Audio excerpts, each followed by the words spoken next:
Encontré mi diario de cuando tenía 9 años. Hay entradas escritas en días en que yo no fui al colegio, y describen cosas que pasaron ese día en mi salón, con mis compañeros, con mis profesores, como si alguien hubiera ido en mi lugar. Necesito contarles esto desde el principio, porque hay partes que solo tienen sentido si entienden el contexto, y porque hay cosas que encontré después que todavía no sé cómo procesar. La mudanza fue hace 2 meses. Me estaba cambiando de apartamento después de 6 años en el mismo lugar. Cuando uno vive 6 años en un sitio, acumula cosas que no sabe que tiene hasta que tiene que moverlas todas. La caja donde estaba el diario era una de esas cajas que uno etiqueta como cosas varias y que nunca abre hasta que ya no tiene opción. La abrí un sábado en la tarde con la intención de revisar rápido y decidir qué conservar y qué botar. El diario estaba debajo de varias cosas. Un cuaderno de espiral con una cubierta de cartón azul descolorido por el tiempo. Lo reconocí de inmediato. Mi madre me lo había regalado en algún momento de cuando yo tenía 8 o 9 años, con la instrucción de que escribiera en él lo que quisiera. Lo abrí. La primera entrada era de cuando tenía 9 años, un lunes de marzo. Describía un día ordinario, el desayuno, el camino al colegio, una pelea con un compañero llamado Santiago que me había quitado un borrador con forma de dinosaurio. Lo leí con esa mezcla específica de nostalgia y vergüenza que dan los cuadernos de la infancia. Seguí leyendo. Las siguientes entradas eran similares. Días de colegio descritos con la seriedad con que los niños documentan las cosas que les importan, las calificaciones, los recreos, los problemas con compañeros, las clases que les gustaban y las que no. Todo escrito en esa letra irregular e inclinada que yo recordaba de mi infancia. Era como leer desde adentro una versión de mí mismo que ya no existía. Llegué a la entrada del jueves de esa misma semana, y algo me hizo leer más despacio. El jueves de esa semana yo había tenido fiebre. Lo recordaba porque era una de esas memorias específicas de la infancia que se quedan sin razón aparente. Mi madre me había tomado la temperatura la noche del miércoles,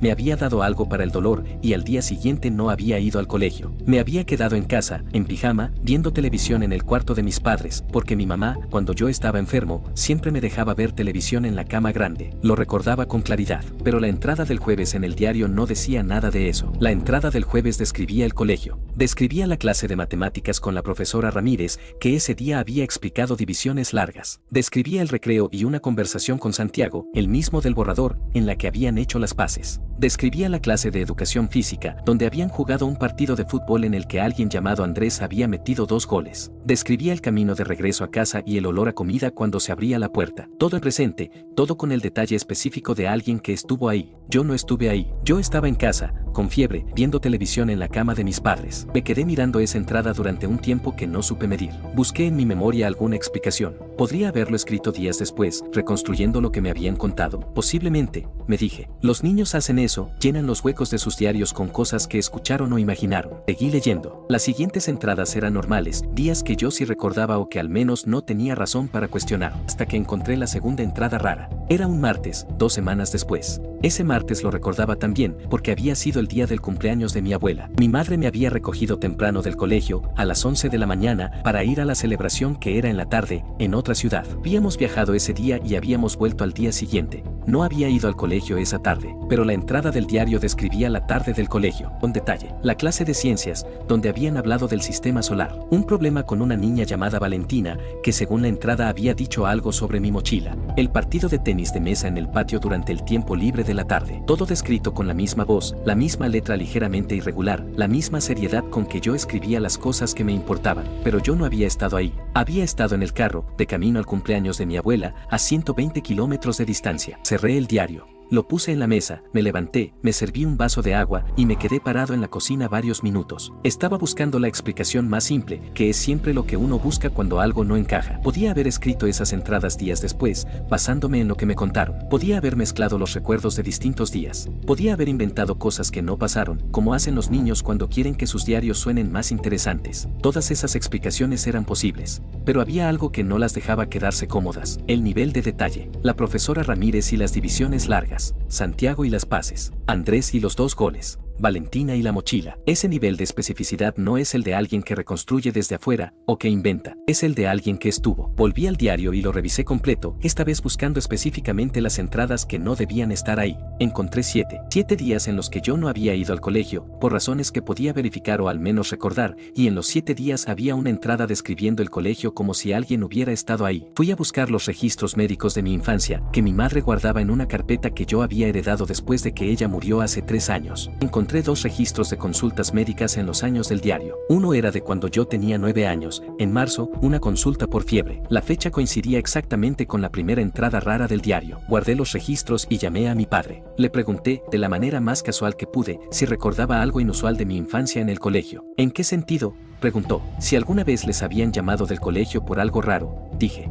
Algo que no tuviera explicación. Hubo una pausa. ¿Por qué preguntas eso?, dijo su voz. Estaba revisando cosas viejas, dije, y me encontré con algo que no recordaba bien. Otra pausa, más larga. Una vez, dijo finalmente. ¿Qué pasó?, pregunté. Fue un día en que tú estabas en casa enfermo, dijo. Y les llamaron del colegio porque habías faltado a clases. Pero yo estaba en casa, dije. Sí, dijo mi padre. ¿Entonces qué les dijeron?, pregunté. Que había un niño en tu salón desde por la mañana, que decía llamarse como tú, y que sabía todo lo que tú sabías. Me quedé en silencio. ¿Qué pasó con ese niño?, pregunté. Tu mamá fue al colegio, dijo mi padre. Y cuando llegó, el niño ya no estaba. Nadie recordaba haberlo visto salir. ¿Cómo lo describían?, pregunté.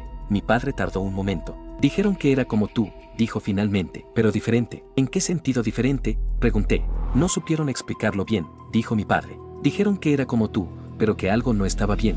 ¿Qué cosa?, insistí. La mirada, dijo mi padre. Dijeron que la mirada no estaba bien. Colgué. Me quedé sentado con el teléfono en la mano y el diario abierto en la mesa frente a mí. Pensé en los 7 días. 7 de los que algo había ido al colegio en mi lugar. Había entrado por la misma puerta, había saludado a los mismos compañeros, había sentado en mi silla, había escuchado las mismas clases, y había vuelto a escribirlo en mi diario con algo parecido a mi letra. 7 días que yo no recordaba porque no los había vivido, mientras algo que usaba mi nombre y mi cara y mi conocimiento de todo lo que yo sabía vivía esos días en mi lugar. Esa noche hice algo que no había planeado hacer. Busqué en redes sociales a algunos compañeros de ese año de colegio. Escribí a 3. El mensaje era corto, decía que estaba revisando cosas viejas de la infancia y que quería preguntarles si recordaban algo raro de ese año de colegio. 2 respondieron al día siguiente. La primera, una mujer llamada Clara, que había sido una de mis mejores amigas en ese año. Dijo que no recordaba nada específico, pero que sí recordaba que ese año yo le había parecido a veces diferente. ¿En qué sentido?,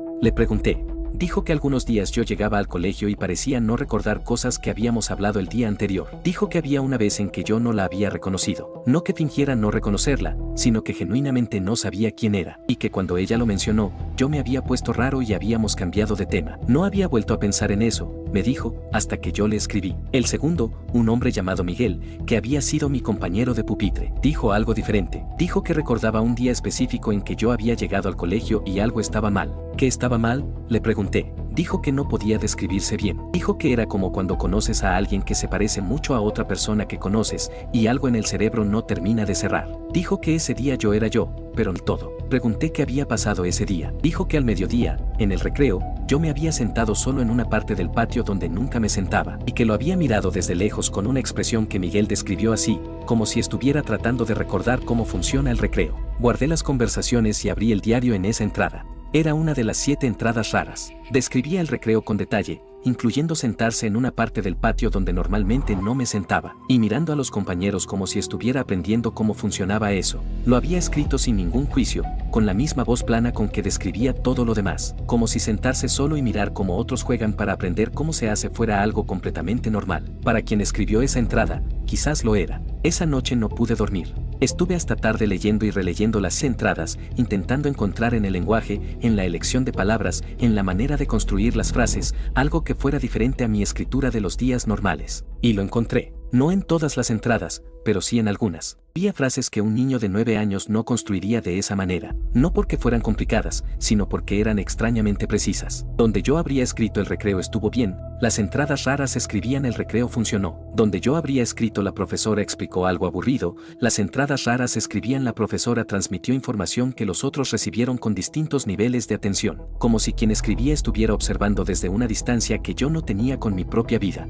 como si estuviera documentando un entorno que no era el suyo, con la precisión de alguien que estudia algo que quiere entender, no algo en lo que participa, sino algo que observa. Hay una última cosa que necesito contarles, y es la que menos sé cómo procesar desde que la encontré. Es la última entrada rara del diario. El 7º día. Es la más corta de todas. tiene dos oraciones. La primera dice, hoy fue el último día. La segunda dice, cuando vuelva, ya no lo recordará. Eso es todo. Dos oraciones. Y luego, en la siguiente página, la escritura vuelve a ser la mía. La entrada del día siguiente, en mi letra irregular de siempre, describiendo un día de colegio sin nada inusual.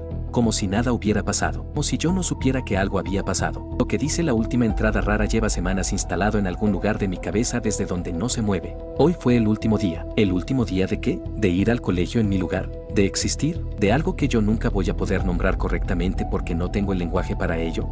Y la segunda oración, cuando vuelva, ya no lo recordará. ¿Volver a dónde? ¿O no recordaré qué? ¿O no lo recordará quién escribió eso?